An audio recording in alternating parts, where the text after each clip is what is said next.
ഞാൻ ഹാപ്പി ആയിരുന്നു. വർക്ക് ചെയ്തുകൊണ്ടിരിക്കുമായിരുന്നു. പെട്ടെന്ന് എൻ്റെ വിരലുകൾ എൻ്റെ ശ്രദ്ധയിൽപ്പെട്ടത്. ദൈവമേ, ഇതെൻ്റെ തന്നെ നിഖങ്ങളാണോ? എനിക്ക് വിശ്വസിക്കാനല്ല, എൻ്റെ എല്ലാ സന്തോഷവും പോയി കിട്ടി. ഈ സങ്കടം താങ്ങാനാവാതെ വീട്ടിലെത്തി ഞാൻ പെട്ടെന്ന് തന്നെ ഒരു കോട്ടൻ്റെ പീസും എടുത്തു. ഡാസിലാൻ്റെ നല്ല കിടിലൻ നെയിൽ പോളിഷ് റിമൂവറും കൂടെ അങ്ങ് എടുത്തു. പിന്നെ ഒട്ടും ടൈം കളഞ്ഞില്ല ഗൈസ്. പെട്ടെന്ന് തന്നെ നമ്മുടെ നെയിൽസിൽ അവശേഷിച്ചിട്ടുള്ള ബാക്കിയുള്ള എല്ലാ നെയിൽ പോളിഷും അങ്ങ് തുടച്ചു മാറ്റി. ഇപ്പം നിങ്ങൾ വിചാരിക്കുന്നുണ്ടാവും, എന്തിനാ എത്ര റിസ്ക് എടുത്ത് നെയിൽസ് വളർത്തുന്നത്, അങ്ങ് കട്ട് ചെയ്ത് കളഞ്ഞൂടെയെന്ന്. അതെ, ഞാനും തീരുമാനിച്ചു. ഉടനെ തന്നെ പിന്നെ ഒന്നും ആലോചിക്കാൻ നിന്നില്ല, നെയിൽ കട്ടർ അങ്ങ് എടുത്തു. നെയിൽ കട്ടർ എടുത്ത് വന്നപ്പോൾ ആരോ തേങ്ങുന്നത് പോലെ തോന്നി. അയ്യോ എന്നെ കൊല്ലല്ലേ, അയ്യോ എന്നെ കൊല്ലല്ലേ. മറ്റാരുമല്ല ഗൈസ്, അത് ഞാൻ ഓമനിച്ച് വളർത്തിയ എൻ്റെ നഖങ്ങൾ തന്നെയായിരുന്നു. എന്തായാലും നെയിൽ കട്ടർ എടുത്തില്ല, എന്നാൽ നെയിൽസിൻ്റെ ഷേപ്പ് ഒന്ന് മാറ്റാമെന്ന് വിചാരിച്ചു.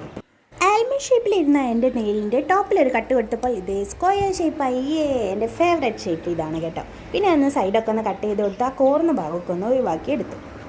നെയിൽ കട്ടറിൻ്റെ റഫായിട്ടുള്ള ഭാഗം ഉപയോഗിച്ച് നെയിൽസിൻ്റെ കോർന്ന ഭാഗമൊക്കെ ഒന്ന് സ്മൂത്താക്കി എടുത്താലും മതി. അങ്ങനെ പെർഫെക്റ്റ് ആയിട്ട് എല്ലാം സ്ക്വയറായിട്ട് കിട്ടി. ഞാനിവിടെ റൈറ്റ് ഹാൻഡിൽ നഖങ്ങളൊന്നും വളർത്തിയിട്ടില്ല.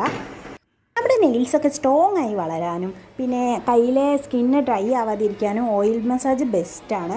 അപ്പോൾ കുറച്ച് കോക്കനട്ട് ഓയിൽ എടുത്തിട്ട് ജസ്റ്റ് ഒന്നിങ്ങനെ മസാജ് ചെയ്ത് കൊടുക്കുകയാണ്. നമ്മൾ വർക്ക് ചെയ്യുന്നുണ്ട്, ബിസിയാണെന്ന് വെച്ച് നമ്മുടെ ആഗ്രഹങ്ങളൊന്നും മാറ്റി നിർത്താൻ പറ്റില്ലല്ലോ. അതുപോലെ ഒരു ആഗ്രഹമാണ് ഈ നെയിൽസൊക്കെ വളർത്തുക എന്നത്. ഒരു 5-10 മിനിറ്റ് ഇങ്ങനെ മസാജ് ചെയ്ത് നന്നായിട്ടൊന്ന് വാഷ് ചെയ്തെടുത്തിട്ടുണ്ട്. ഇപ്പോൾ ഇതേ ബെസ്റ്റ് ആയിട്ടുണ്ട്. ഫൈനലി ഒരു നെയിൽ പോളിഷ് കൂടെ അപ്ലൈ ചെയ്തപ്പോൾ ഹാവോ എന്തൊരാശ്വാസം. നിങ്ങൾ എന്നെ പോലെ ചെറിയ കാര്യങ്ങൾക്ക് വെറീഡ് ആവുന്നവരാണ് എങ്കിൽ ഇന്ന് വീഡിയോ ഷെയർ ചെയ്യാനും ലൈക്ക് ചെയ്യാനും മറക്കരുത്. എൻ്റെ ചാനൽ പുതുതായി കാണുന്നുണ്ടെങ്കിൽ ഒന്ന് സബ്സ്ക്രൈബ് ചെയ്തേക്കണേ. ഇനി പുതിയതായിട്ടുള്ള ഓരോ വീഡിയോസുമായിട്ട് ഞാൻ വീണ്ടും വരും. നിങ്ങൾ എന്നെ പോലെ നെയിൽസ് വളർത്താൻ ഇഷ്ടപ്പെടുന്നവരാണെങ്കിൽ നിങ്ങൾക്ക് ഞാൻ സജസ്റ്റ് ചെയ്യുന്നത് U shape, almond shape, round shape ഒക്കെ ആയിരിക്കും. ഇതായിരിക്കും ബെസ്റ്റ് ഷേപ്പ്. അല്ലെങ്കിൽ സൈഡ് പൊട്ടിപ്പോകാൻ ചാൻസ് ഉണ്ട്. ഒന്നുകൂടെ കംഫർട്ടബിൾ ആയിട്ട് വേണം നമ്മൾ സ്ക്വയർ ഷേപ്പ് ആക്കാൻ. ഇപ്പോൾ ജോബിന് വന്നപ്പോൾ എന്തൊരാശ്വാസം, കൈ കാണാൻ തന്നെ ഒരു ബെറ്റർ ആയിട്ട് തോന്നുന്നു. Bye, thank you for watching.